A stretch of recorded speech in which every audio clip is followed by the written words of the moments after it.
What are the days on market and the sales data revealing, and what story is that? What story are you getting from that? Well, the days on market's on a steady rise. Here in Louisville, days on market, you can read anywhere between 35 and 45 when you're at a county look, a really high look. There's still some neighborhoods that are moving in under 20 days. So you always have to look at your days on market as a super hyper local stat.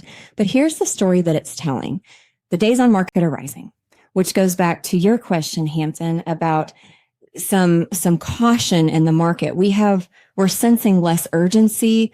Buyers are taking more time to decide. They are being more negotiable, and sellers are, there is some trepidation, understandably, about getting off that fence, because while the percentage of people with a very low interest rate under 4 is shrinking by the day, that's still a big decision to make. You have to have a need to sell a home to unlock those golden handcuffs of a sub 4 interest rate. Out of the rat race and learn how to earn passive income with the Investor Tribe podcast. And for those of you out there that have those low interest rates, I know we've talked about it a little bit, and we would strongly urge you to consider to become a landlord.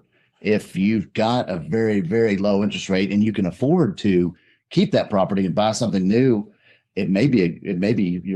there's a lot of accidental landlords that move or they get married and they join households and they've got their original house and it couldn't sell and it was easier to rent than to sell it sometimes, or they want to keep it for sentimental reasons. But that's how a lot of wealth is built, is just owning properties, buying and holding, letting the tenants pay down your debt if there is any debt, and you just ride that appreciation wave over time on the way up. But what do you have any advice to anyone that's considering, Yes. Whether to keep a home or keep that interest rate, or because those low interest rate, the below 4s and 3s it's like gold. You're going to save a fortune over the life of that loan. Undoubtedly. And it is such a massive opportunity for the right person.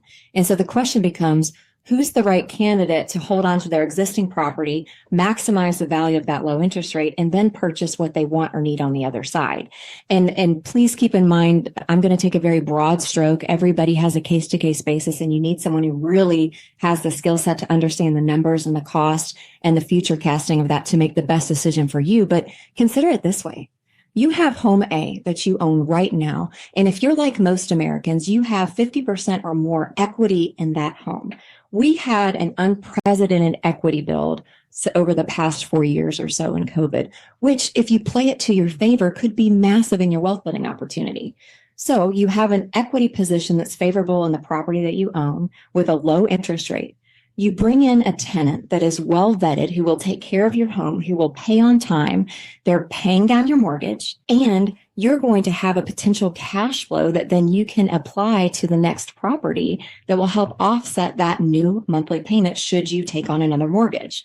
Now, the missing piece in that is that you do need to have the proper down payment to put you in a healthy equity position on the next property. That choice is for you as far as where that risk lies.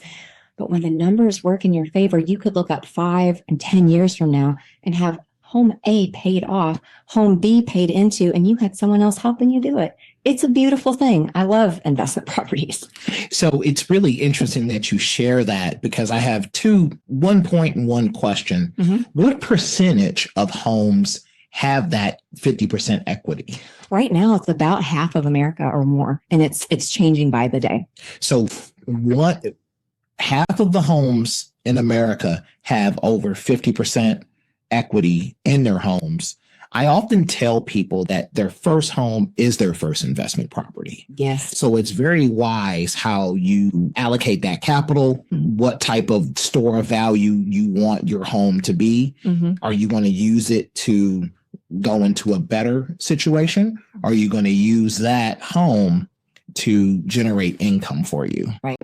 And so can you speak to the strongest areas where you're seeing the best opportunities for investors? Absolutely. Well, statistically speaking, there's a pocket in southern Jefferson County, south, and even a bit west in Jefferson County, because the pricing is still so favorable for there to be a margin. Margin is one thing for investors, but the other one is affordability for the investors themselves. If you're paying rent, there's a ceiling on being able to attract the right renter that can step into the payment that's going to make sense for your investment. So that part of Jefferson County is one of them.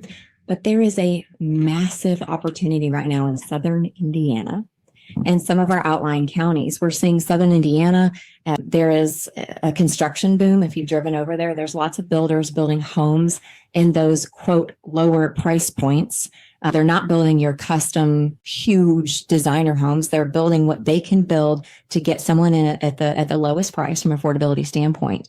When you get out into Spencer counties and Shelby counties, we're seeing more multifamily opportunities because the margin is there. The cost of land is a little bit better, so the cost of real estate seems to be a little bit lower, and that's a massive attractor for investors to be able to find that cash flow.